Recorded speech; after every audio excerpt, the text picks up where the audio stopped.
Hi friends, I'm here with the next part of the Giraffe and the Pelly and Me, and I just wanted to remind you quickly what happened in parts 1 and 2. So far we've met Billy, the main character in the story, and Billy meets three animals. He meets a giraffe, a pelican, and a monkey, and they are starting a ladderless window cleaning company, and they are hired by the Duke of Hampshire. So in yesterday's part of the story, they went to try and meet the Duke, and that's where we left off.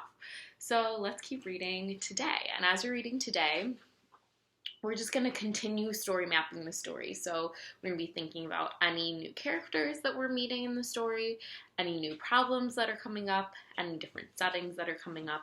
And I don't think we'll get to a resolution yet because we won't finish the story today. But that's what I want you to think about as we're reading today. So let's get back into it.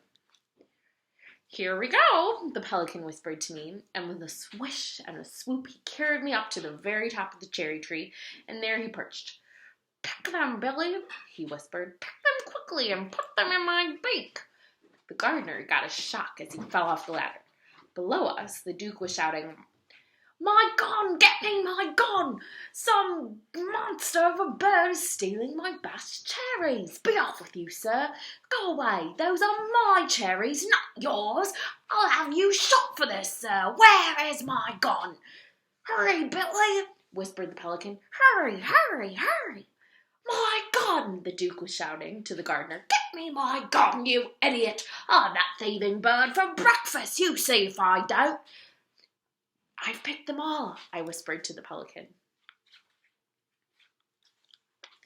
At once the pelly flew down and landed right beside the furious figure of the Duke of Hampshire, who was prancing about and waving his stick in the air. "Your cherries, your grace," I said as I leaned over the edge of the pelican's beak, and I offered a handful to the Duke. The Duke was staggered. That means he couldn't believe it. He reeled back and his eyes popped nearly out of their sockets. "Great Scott!" he gasped. "Good Lord, what's this? Who are you?" And now the giraffe, with the monkey dancing about her back, emerged suddenly from the bushes. The Duke stared at them. He looked as though he was about to have a fit. "Who are these creatures?" he bellowed. "Has the whole world gone completely dotty?" "We are the window cleaners," sang out the monkey. "We will polish your glass till it's shining like brass, and it sparkles like sun on the sea. We will work for your grace till we're blue in the face, the Giraffe and the Pelly and Me." "You asked us to come and see you," the Giraffe said. The truth was at last beginning to dawn on the Duke. He put a cherry into his mouth and chewed it slowly. Then he spat out the stone.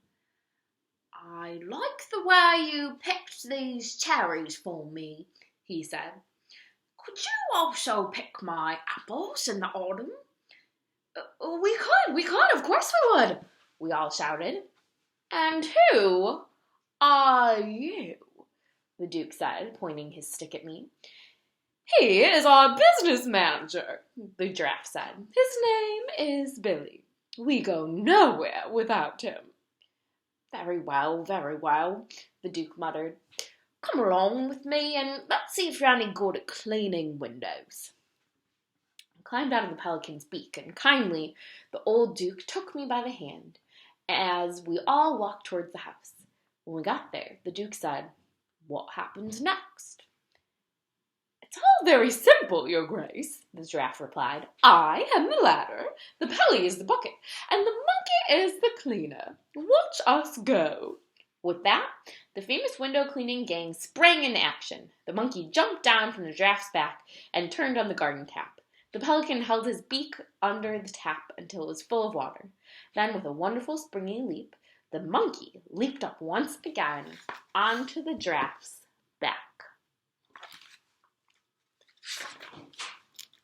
From there, he scrambled, as easily as if he were climbing a tree, up the long neck of the Giraffe until he stood balancing on the very top of her head. The pelican remained standing on the ground beside us, looking up at the Giraffe. "We'll do the top floor first," the Giraffe shouted down. "Bring the water up, please." The Duke called out, "Don't worry about the 2 top floors. Can't reach them anyway." "Who's says we can't reach them?" the Giraffe called back. "I do," said the Duke firmly, "and I'm not having any of you risking your silly necks around here." If you wish to be friends with the Giraffe, never say anything bad about its neck. Its neck is its proudest possession. "What's wrong with my neck?" snapped the Giraffe. "Don't argue with me, you foolish creature," cried the Duke. "If you can't reach it, you can't reach it, and that's the end of it. Now get on with your work." Just to pause here for a second, I'm wondering, what do you think a character trait might be to describe the Duke? So you can pause here and think about or talk about with someone at home. What do you think a character trait might be to describe the Duke? "Your Grace," the Giraffe said, giving the Duke a small, superior smile, "there are no windows in the world I cannot reach with this magical neck of mine." The monkey, who was dancing about the most dangerously on top of the Giraffe's head, cried out, "Show him, Giraffe! Go on and show him what you can do with your magical neck." The next moment, the Giraffe's neck, which heaven knows was long enough already, began to grow longer and longer and longer and higher and higher and higher until at last the Giraffe's head, with the monkey on top of it, was level with the windows on the topmost floor. The Giraffe looked down from her great height and said to the Duke, "How's that?" The Duke was speechless. So was I. It was the most magical thing I had ever seen, more magical even than the pelican's patented beak.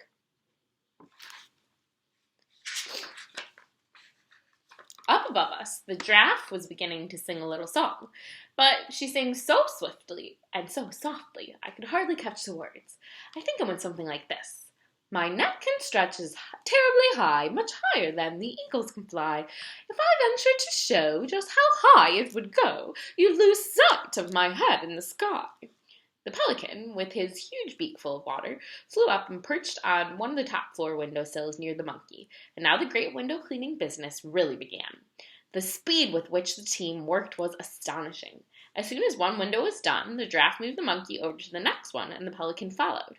When all the fourth floor windows on that side of the house were finished, the Giraffe simply drew in her magical neck until the monkey was level with the third floor windows, and off they went again.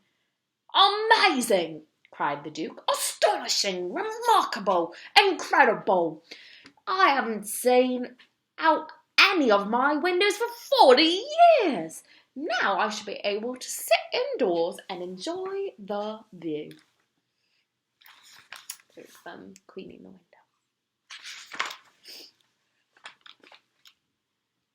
Suddenly, I saw all three of the window cleaners stop dead in their tracks.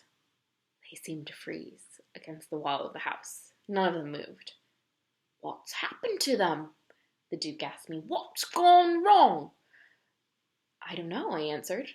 Then the Giraffe, with the monkey on her head, tiptoed very gingerly away from the house and came towards us. The pelican flew with them. The Giraffe came up very close to the Duke and whispered, "Your Grace, there is a man in one of the bedrooms on the third floor. He is opening all the drawers and taking things out. He's got a pistol." The Duke jumped about a foot in the air. "Which room?" he snapped. "Show me at once." "It's the one on the third floor, where the window is wide open," the Giraffe whispered. "By Gad!" cried the Duke. "That's the Duchess's bedroom. He's after her jewels. Call the police. Summon the army. Bring up the cannon. Charge with the light brigade." But even as he spoke, the pelican was flying up into the air. As he flew, he turned himself upside down and tipped the window cleaning water out of his beak. Then I saw the top half of that marvelous patented beak sliding out of his head, ready for action. "What's that crazy bird up to?" cried the Duke. "Wait and see," shouted the monkey. "Hold your breath, old man. Hold your nose. Hold your horses and watch the Pelly go." So we'll stop here. And my questions for you at the end of the story, or this part of the story today, are 1, what is the problem now in the story? And 2, make a prediction. What do you think will happen next? So when we make a prediction, we say, what will happen next in the story? So those are your goals for after reading today. Again, you can write about them. You can fill in that story map that we've been working on this week. You can just chat with someone at home about them, or you can just think about them in your brain, whatever works best for you. And we'll pick up where we left off tomorrow in the Giraffe and the Pelly and Me. Thank you for listening.